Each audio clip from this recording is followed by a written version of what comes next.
Ô, rapaga, vamos lá falar então das armas, né? Dessas armas aqui que tá rolando, que as armas deixa eu só puxar um pouco mais pra cá, pronto, assim. Essas armas, né, que tá rolando, meu Deus, Bolsonaro facilitou o porte. Tem gente que achando que é o porte de arma, né? Não, ele facilitou a posse, infelizmente, apenas a posse. Antes de qualquer coisa, meu cenário é esse mesmo, largado aqui na cama, com um triângulo de apoio e só, tá? Ah, eu queria que você fizesse um escritório cheio de livros. Não, tá? Esse é meu momento de distração, meu momento de descanso, então é uma coisa que eu faço por prazer, eu filosofo aqui um pouco, tá ligado? Tento seguir um pouco de argumentos racionais, em especial pautados no libertarianismo, inclusive essa defesa que eu vou fazer aqui é pautada no libertarianismo, em especial na ética roupiana, tá? E é isso aí, tá? Você gostou, gostou, não gostou, vaza. E vamos que vamos, vamos lá. Então é o seguinte, cara, com relação ao armamento, o Rafael Lima praticamente fez um vídeo falando tudo que eu penso a respeito do assunto, tudo. Então vou deixar aqui na descrição esse vídeo do Rafael Lima. Se você não viu ainda, recomendo muito que você assista, porque é muito bom, é um vídeo excelente, excelente mesmo. Falando sobre a questão do armamento. É bem o que eu penso, tá? E pautada também na ética roupiana. Então vamos lá. Primeiro, cara, vamos com base em alguma argumentação da galera contrária a isso aí, que é óbvio que é mais a galera da esquerda, tá? Então olha só, a pessoa está dizendo assim, que com essa, essa facilitação, na verdade, não é bem uma legalização, não é bem uma liberação, é uma facilitação, infelizmente, porque deveria ser uma liberação da posse e do porte de armas, eu já vou chegar lá, tá? Infelizmente, é apenas uma facilitação, uma desburocratização na possibilidade de você obter a posse de arma. Então, eu vi muita gente da esquerda dizendo assim: ah, imagina aquele menino mimado que ele não aceita tomar fora e ele toma uns pileque, vai lá com uma arma e aí? Ele vai forçar você, menina. É sempre assim, sempre a mulher vitimista, a mulher não sei o quê, quer direitos iguais, mas aí ela se diz uma vítima da sociedade, blá blá blá, tá? Eu sou a favor de direitos iguais para as mulheres, então, enfim, eu já chego lá também. Eu vou comentar sobre esse ponto aí também, tá? Olha só, eu complementaria essa frase. Eu acho que essa frase está incompleta, tá? Eu diria assim: imagina esse menino mimado com os pileque na cara, os pileque aqui na cabeça, tá? Vai chegar com uma arma ameaçar você. Se você dizer não para ele, você tá ferrada, né? Você tá ferrada se você não tiver uma arma de calibre 45 ou 22 que seja na sua bolsa. Porque imagina essa menina contra esse garoto ameaçando ela tendo uma arma calibre 22, enfim, 3 oitão, qualquer porcaria que seja, tá? Na primeira distração do babaca, ela pega, puxa aquele arma e bota na cabeça do cara e puxa o gatilho. Agora, imagina uma moça que, cara, ao contrário do que a maioria da turma da ideologia de gênero diz, né? O sexo tem diferenças claras. Não toda a turma da ideologia de gênero, a turma mais besta da ideologia de gênero, porque a verdadeira ideologia de gênero ela não diz necessariamente isso e eu vou qualquer dia fazer um vídeo a respeito desse assunto, tá? Mas tem uma parte, assim, uma facção, vamos dizer assim, da ideologia de gênero que diz que sexo é uma imposição cultural, que não existe essa coisa de sexo masculino ou feminino, né? Tem um pessoal que pensa assim, que é completamente bitolado das ideias, mas tudo bem, eles pensam assim. Só que não, né? Porque a mulher por si só, ela já é fisicamente mais fraca que o homem.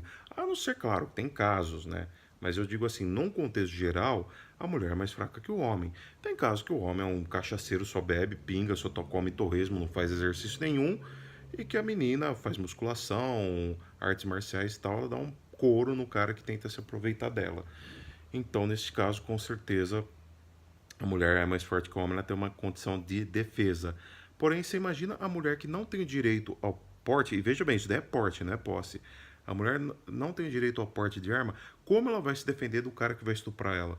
Sendo que o cara, em tese, é bem mais forte que ela. Na grande maioria dos casos, acaba sendo bem mais forte que ela.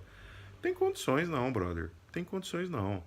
O cara não vai conseguir se defender, ela não vai conseguir se defender do cara sem uma arma, sem portar uma arma. Começa por aí.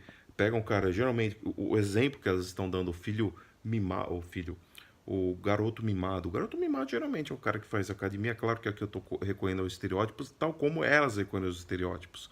Então, se o cara for se encaixar nesse estereótipo que ela cita, nesse caso da arma, muito provavelmente o cara é marombado e com certeza muito mais forte do que ela. E se ela não tiver uma arma, ela vai com certeza levar um couro do rapaz, tá? Então começa por essa daí, uma frase completamente, desculpa, eu até entendo, é bem intencionada e tal, mas é besta, é uma frase besta. Desculpa, mas é um pensamento totalmente nonsense, tá? Totalmente contrário à verdadeira razão, tá? E outra coisa também que é óbvio, a lei permite, ou melhor, a lei facilita o acesso à posse e não ao porte de arma. Ou seja, você pode ter essa arma na sua residência, na sua empresa, mas você, enfim, dentro da sua propriedade privada, porém você não pode sair com ela por aí, tá? Mas então vamos lá. Outra coisa que eu acho. Ah, e já que eu falei do porte, da posse e tal. O problema, na minha opinião, de você ter posse e não porte é o seguinte, tá? Se você tem acesso a uma arma, se alguém fica sabendo que você tem armas na sua casa, e isso daí já aconteceu com amigos meus, até amigos pessoais meus mesmo, de pessoas saberem que eles tinham arma em casa e aproveita disso daí para invadir a casa quando tem ninguém e roubar essas armas, tá? Pessoas que ficam ali de tocaia, tá? Só ali na vigília e vê quando todo mundo sai de casa, fica mais ninguém em casa, fica só espionando quando não tem ninguém em casa, o cara vai lá e invade a casa justamente para roubar a arma, tá? Então, nesse caso, quem tem condições de ter um cofre em casa, beleza. Quem não tem um cofre em casa, fica até complicado você ter arma nesse caso. É por isso que eu sou sim a favor do porte, até porque do porte você pode se defender de algum assaltante que possa vir te abordar na rua, tá? Mas enfim, é isso aí, tá? Por isso que eu acho que a lei deu uma mancada muito séria com relação a não permitir o porte. Outro problema é com relação a permitir no máximo 4 armas por propriedade. Eu falo, cara, tá, por que 4? Aí os argumentos são os mesmos que o do Rafael, do Ideias Radicais, que ele diz, cara, tudo bem, você permite 2, caso uma arma quebre, dê problema, você corre para pegar a outra, tá? Ou caso você pode também usar 2 armas, empunhar 2 armas, uma em cada mão, também existe essa possibilidade, tá? Mas uma terceira arma não tem necessidade. Então, se vai liberar 4, necessariamente 4, libera logo 300. Não precisa ser necessariamente 4. Eu achei realmente uma coisa nonsense esse 4, esse número 4. Mas enfim, tá lá. Whatever, também que se dane, né? E outra coisa agora também, o pessoal dizendo assim: ah, mas olha só, se arma fosse sinal de respeito, impusesse respeito aos bandidos, esse é o argumento mais tonto que tem. O policial seria muito respeitado pelo bandido, coisa que não é. Olha só, o policial não é respeitado pelo bandido. Primeiro que ele é. Ele é muito. Um policial é 1000 vezes mais respeitado. Um policial com 3 jeitão no bolso é muito mais respeitado pelo bandido que um cidadão qualquer, cara, andando pela rua. A gente sabe disso daí, cara. Desculpa, mas esse daí é argumento furado. Se não fosse apenas isso, tem mais ainda. Tem mais ainda. Veja bem, o policial, ele não é tão respeitado pelo bandido justamente porque ele tem uma arma péssima. O cara trabalha 3 jeitão enferrujado, brother. Que respeito, o bandido tem AK-47, cara. O bandido trabalha com fuzil M16, cara. Tá ligado? Ele porta M16, ele porta AK-47, ele porta munição anti-tanque, pra você ter uma ideia. Munição anti-tanque. Que medo o cara vai ter de um policial com 3 jeitão? Né? Então, o fato deles não respeitarem a polícia é justamente por conta do policial não ter acesso a armas melhores, tá? E o que acontece é o seguinte: boa parte dessa não facilitação, dessa dificuldade que as pessoas têm em conseguir uma arma de qualidade é justamente por conta da intervenção estatal nesta economia. Sempre que o Estado intervém na economia, ele limita um produto, ele limita que as pessoas tenham acesso a um produto de qualidade, porque ele restringe o livre mercado daquilo. O que gera produtos de qualidade é o livre mercado, é a livre concorrência. Tá? Se você tem uma livre concorrência, você tem uma competição para ver quem fornece um produto de melhor qualidade ou de melhor preço para atrair o maior número de clientes, de consumidores, porque eles vivem de atrair o maior número possível de clientes, de consumidores. É disso que vive o livre mercado. Quem movimenta o livre mercado, quem manda na economia em uma economia de livre mercado é o consumidor. Tá? Então, o consumidor com certeza ele vai exigir preços melhores, ele vai ter, exigir uma oferta melhor, tá? Daquele produto, então ele vai ter acesso a produtos melhores por um preço melhor, tá? Então, com certeza ele vai impor respeito.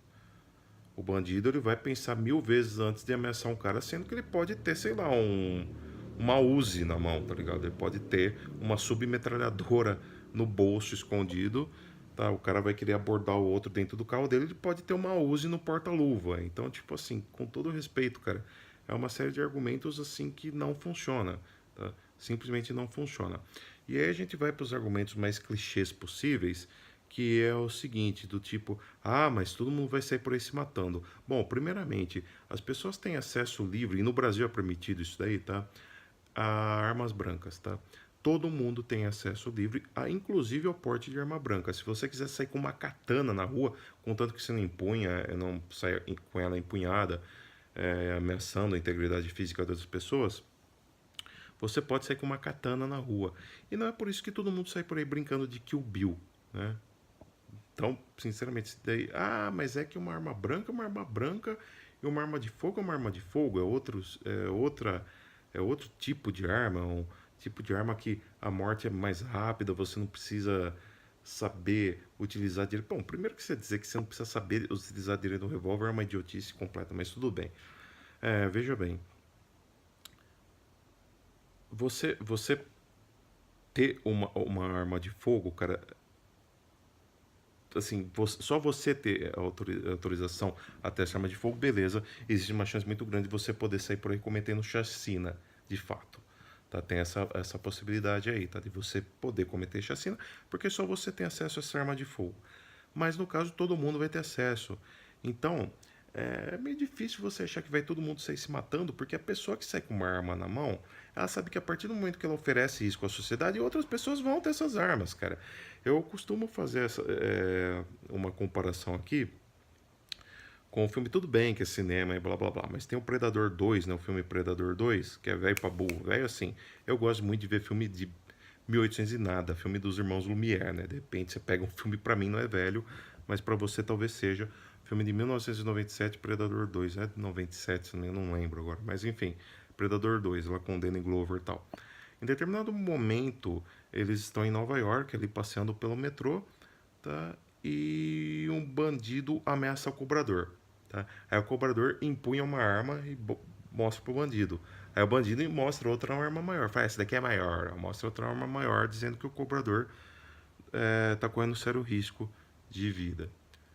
E aí, cara, todo mundo que tá dentro do metrô saca a arma e ameaça atirar no cara, tá? Então, tipo assim, em uma sociedade plenamente armada, completamente armada, as pessoas vão utilizar as armas para, com certeza, abater qualquer pessoa que ofereça risco para elas. Ou seja, um bandido armado, com certeza, ele vai ser uma ameaça para elas, elas vão ter condições de se defender em coletivo, eu diria. Em coletivo, tá? E a prova disso, meu amigo, é o seguinte: segundo o país mais pacífico do mundo, a Suíça, tá? É um país com uma taxa de homicídios baixíssima e, olha só que coisa, na Suíça é comum que um cidadão tenha mais armas em casa do que, sei lá, palito de dente, por exemplo. Tá? Porque na Suíça é muito comum a posse de arma, e se eu não me engano até o porte de arma lá é muito comum. Tá? As pessoas têm essa liberdade. A Suíça é o país mais liberal da Europa. Tá? Então as pessoas pelo menos do ponto de vista econômico, é o mais liberal, mas eu acredito que até do ponto de vista social, eles são meio conservadores em alguns aspectos, mas com relação ao desarmamento, eles são totalmente contra, eles são a favor que cada um possa portar a sua arma.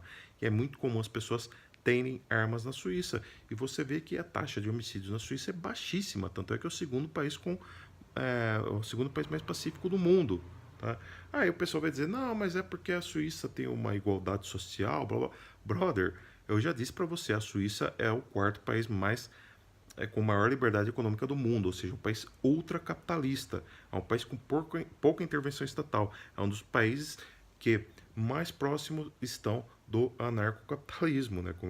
Claro que não está como Hong Kong, como Singapura, mas é um país extremamente livre do Estado. Tanto é que se você chegar lá e perguntar quem que é o presidente da Suíça, existe uma possibilidade muito grande dos próprios suíços não saberem responder quem são, porque o presidente ali ninguém se importa. Ele não tem qualquer importância dentro da Suíça. entendeu? A Suíça não dá mínima para o presidente, não dá mínima para a política deles. A política lá é praticamente, eu não diria praticamente nula, né? Mas ela é muito pouco influente, tá? Né? Aí muita gente diz, ah, mas a Suíça é o povo organizado, por isso eles podem usarem armas.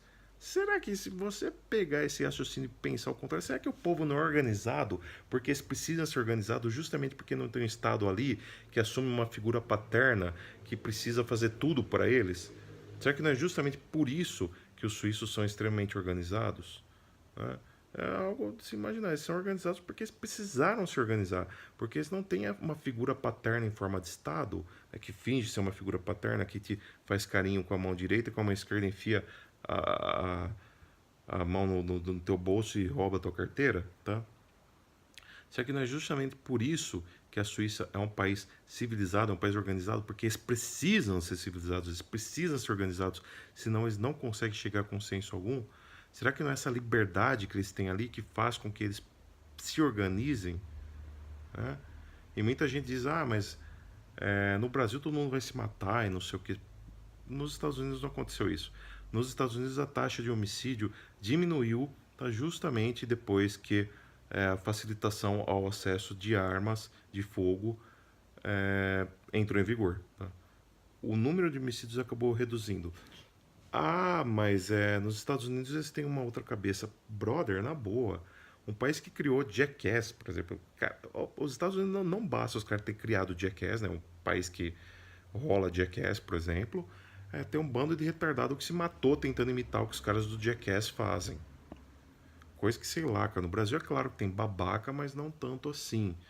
Então, por mais que fale que o Brasil não sei o quê, o brasileiro é um povo menos besta que o povo estadunidense, vai por mim, cara. Estadunidense é tudo meio atrapalhado das ideias, tudo meio louco, cara. Então, da primeira deixa que eles têm de fazer as neiras, eles vão lá e fazem, cara. E nem por isso eles saem se matando por aí. Ah, mas vira e mexe tem uma chacina, não sei o que lá tal. Assim como no Brasil também tem uma chacina, vira e mexe. E sabe por que tem muito mais chacina aqui do que lá? Sabe por quê? Porque aqui, cara, poucas pessoas têm acesso a essas armas, tá? Para se defenderem. Poucas pessoas têm acesso. Então, tipo, entrou um menino ali na escola armado, matou todo mundo. Pois é, se as pessoas, se os demais, é claro que o aluno acho que dificilmente vai portar uma arma no caso, mas enfim, se o professor, por exemplo, pudesse andar armado, se o diretor da escola pudesse andar armado, o servente pudesse andar armado, o cara da limpeza pudesse andar armado, será que não teria parado esse cara que saiu matando todo mundo? Citando, por exemplo, o exemplo de Realengo, né? Então é algo a se pensar. Outra coisa agora, vamos abordar a questão ética. É o seguinte, nada dá ao Estado de Direito, pelo menos do ponto de vista ético, isso daí vai dar base da filosofia. Isso daí eu poderia citar até mesmo a ética a Nicômaco, mas assim, não encaixaria tão bem, aliás, não encaixaria nada bem se você comparar com a ética libertária, mas tudo bem. É, a base da filosofia, cara, é tipo assim, não é nada ético o Estado chegar e falar assim, você não pode portar tal item. Ah, mas se fulano portar pode dar errado. Pode. Aí ele tem que ser punido. E aí eu vou entrar nos mesmos argumentos do Rafael Lima que eu pedi para você assistir o vídeo dele, tá? E eu não vou abordar aqui porque vai ficar muito longo. Eu vou bater assim meio que rapidamente. Mas a questão é a seguinte, cara, nada dá ao Estado ou a uma pessoa proibir você de portar determinada coisa. Tá? Ah, mas fulano portar determinada coisa, ele pode fazer muita coisa errada. Tá, assim como ele pode fazer muita coisa certa. Tá? Isso daí não tem como você prever o futuro. Não tem como você prever, por exemplo, que a legalização de armas no Brasil, a liberação de armas, eu estou falando de liberação. É qualquer um ir lá comprar arma a qualquer momento. Nada não tem como você prever que a liberação de armas no Brasil vai dar errado. Não tem. Não tem.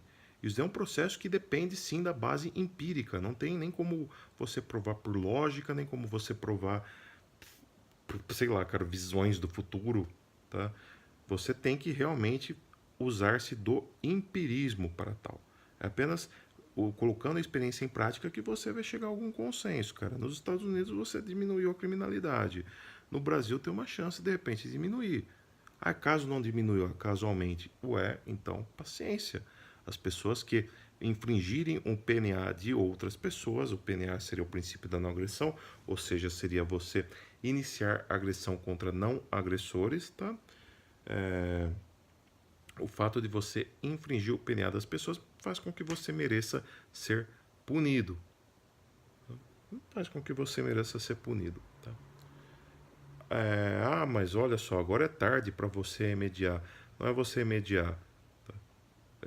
Talvez a própria posse de arma, a facilitação da posse de arma, seja uma forma de você remediar uma sociedade que já está cheia de problema. O índice de homicídios no Brasil é gigantesco, cara. E, sinceramente, eu acho que pode ser uma boa aposta, sim, a facilitação ao acesso de armas. Eu vou citar, por exemplo, o exemplo da família da minha namorada, que eles moram na zona rural e não tem qualquer delegacia de polícia por ali. Tá? A própria polícia chegou uma vez em off para eles e falou: viu, por que vocês não têm? Vocês têm que ter uma arma aqui. A gente tá muito longe de vocês. Porque era uma época que estava entrando muita gente ali no sítio, fazendo os pequenos furtos e tudo mais, tá? E a polícia falou: viu, o certo seria vocês terem uma arma aqui para se proteger. A própria polícia falou isso daí. Vocês terem uma arma para se protegerem, tá? Aí, uma família que não era da minha namorada, uma outra família falou assim: pô, mas a gente não pode. Se a gente portar arma, vocês prendem a gente.